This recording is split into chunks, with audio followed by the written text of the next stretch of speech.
In Amsterdam, temperatures are rising at almost twice the global average rate. This extreme heat impacts everything: economies, ecosystems, and social lives. Productivity lowers, flora and fauna start to die, and mobility is disrupted. Everyone is affected by heat differently because of their personal situation. Sunlight, humidity, heat bouncing off of buildings, but also human health and behavior are all factors that influence your experience of heat. This realization leads to governmental and academic efforts towards solutions, which can include material changes, increased greenery, and most feasibly, shade. Hi, excuse me? Down here, did I hear you say the word shade? I kinda love shade, it's my thing. Sacre bleu, I didn't see you there. But yes, I was just explaining shade. Why do you ask? Well, hi, I'm Umbra. My friends call me Umi, if I had any friends. But I'm a shadow, and, well, I'm kind of lost. Like, I want to help people feel cooler, on those really hot days. But I don't even know where I belong anymore. It's been rough. Umbra, that's a great question. I don't know exactly where you should go either. But maybe we can figure it out together. Look, Umi. By the way, can I call you Umi? Yeah, sure. This is all the information available for the area. Oh, heavens. There is a lot of information here, so many maps, but they don't really point to any clear decision. Maybe we should talk to my friend at the municipality that uses these maps. I think if you look at heat stress, we have many ways to counter heat stress. Make more shade, make sure people cool down, but the problem is we can't do it everywhere at the same time. So we have to prioritize where do we invest our money. And preferably we do that there where it's needed the most. So we particularly focus on people who are less resistant to heat stress. So let's say the elderly, the younger people, the people who can't really afford to take measures themselves. And especially on those locations where these people groups collect, we need to take action. Therefore, we need to know where these people come from, where they go, what they do, to prioritize our money and our time. But it's still very difficult because we have many maps showing how hot it gets where, but we never made the connection where do these locations go from. That sounds complicated. What about asking the people who make the maps to explain? Yes, good idea, Umi. Let's go talk to the researchers who develop knowledge on heat stress. Within the scientific community, we've been able to build very specialized knowledge on the mechanisms behind the urban climate and also on what makes it different from the natural environment. Yet, this knowledge that we've built is very hard to translate into action. Most urban planners and designers are not environmental scientists, so the complex subject matter often falls short due to a lack of translation between the research realm and the practice realm.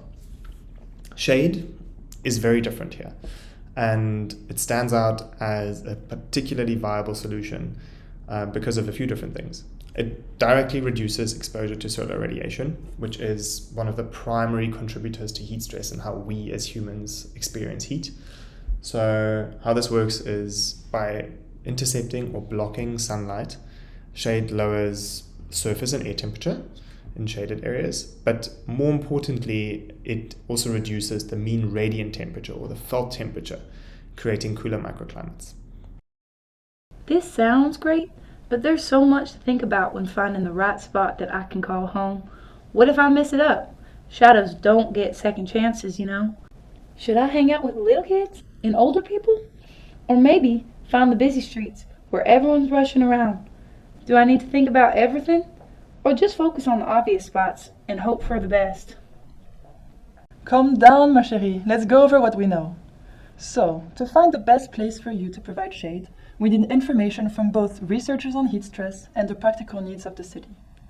But researchers and city planners aren't always on the same page, and it can be hard to connect one set of needs to the other. So, to figure out which areas of Amsterdam need to cool off first, we need a tool that combines research data with practical insights. Oh, fiddlesticks. With my luck, I bet this tool doesn't even exist. I think we're going to need some more help for this one. How about we gather everyone in the room and talk about it? good tool needs to balance accuracy with feasibility. This co-creation session brings together experts and stakeholders to discuss Umbra's dilemmas and find the best compromise. Let's see what they think. So we already have data on a neighborhood scale on urban heat stress, and it gives us an idea of the places where to focus. But in order to really take good measures, you need a higher detail. Yeah, they indeed said a lot of words. But enough words to make our tool? Actually, I know an expert in creating tools. Let's see what he can make of it. Let's break it down. To find the best spot for Umbra's new home, we first need to identify the most important dimensions for deciding which areas need the most relief. These are based on reliable data availability, policymakers' priorities, the needs of people experiencing the heat, and whether the solution is practical. We've narrowed it down to 3 dimensions that guide our tool. First, our urban flows. We want to prioritize streets that people frequently use, but it's not just about how often. We also care about the purpose of their travel. So, the path should lead to essential destinations. Oh, like food, water, and a nice shadow, Doctor? Exactly, Umbra. We focus on essential service clusters, groups of food stores and pharmacies. These are places that people still need to visit even on the hottest of days. For the efficiency of this tool, we assume everyone travels to the closest cluster using the most efficient path. But wait, there's more.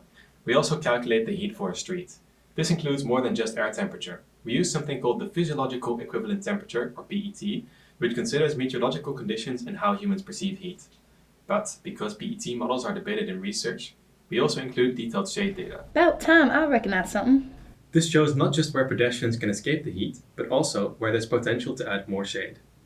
For each street, we calculate the total hours of sun throughout the day. People do be complaining a lot during the middle of the day. That is correct, Umbra.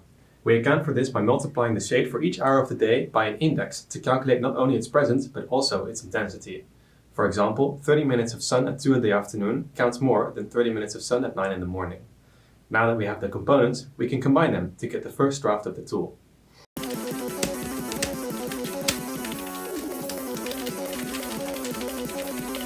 Sweet biscuits. I can see my home already. Not so fast, Umbra.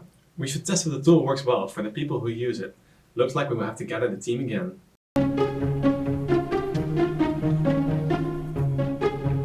The interface or the layout is really clear, so it helps people also that are less familiar with urban heat stress and all the data that is behind it. So it's really easy to interpret, and therefore you can just sit around with, I think, colleagues from different places. But it also showed the importance of having the right data or using the right information. And there was also a colleague, for example, who said, I want to see all the layers for myself and then interpret it. So that also shows that it's difficult to make a tool that's nice for everyone, I guess. But I think it's a great way to combine data and make it visible like this. Ik zie de tool, zoals het woord ook al zegt, echt als een hulpmiddel om zulk onderzoek te starten. Want het blijft een mensenbaan. Dus ik weet nu waar veel stress is en waar veel mensen komen in bepaalde doelgroepen. En daarmee, met dat onder mijn arm, kan ik dan naar gebiedsmakelaars, gebiedsbeheerders, verschillende collega's die meer informatie hebben over de sociale omstandigheden en de woonomstandigheden van mensen. En op die manier blijf je eigenlijk, denk ik, in balans met wat je uit een data-analyse haalt. En wat echt nodig is om de eerste keuzes te maken. En ook wat het sociale vraagstuk is. Whoa, so much feedback. Let's bring it all together. Now that we've solidified our tool, it's ready for you, Umbra, to find a new home. Okay, Umi. The municipality tells us they have a project in New West. Let's see where you might be able to help. Well, I always like observing the hustle and bustle of people. Gossip is so exciting. How about a busy street? This area looks nice. And look, the street is frequently used to reach essential services. And from the information, we can see the PET is high, and there's little shade in the middle of the day. This is the one. Burgmeister? That's my new home.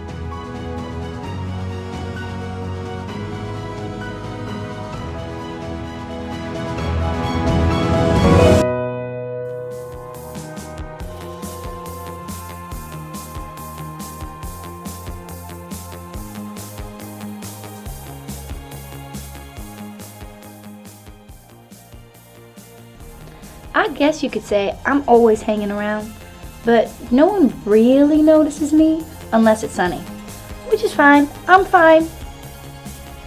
People always assume I'm spooky because I'm a shadow, but like, I've never haunted anyone. I don't even know how. Sometimes I see wide open spaces with no shade and I think, wow, that's just disrespectful. Sometimes I feel like a background character, but you know what? Backgrounds are important too.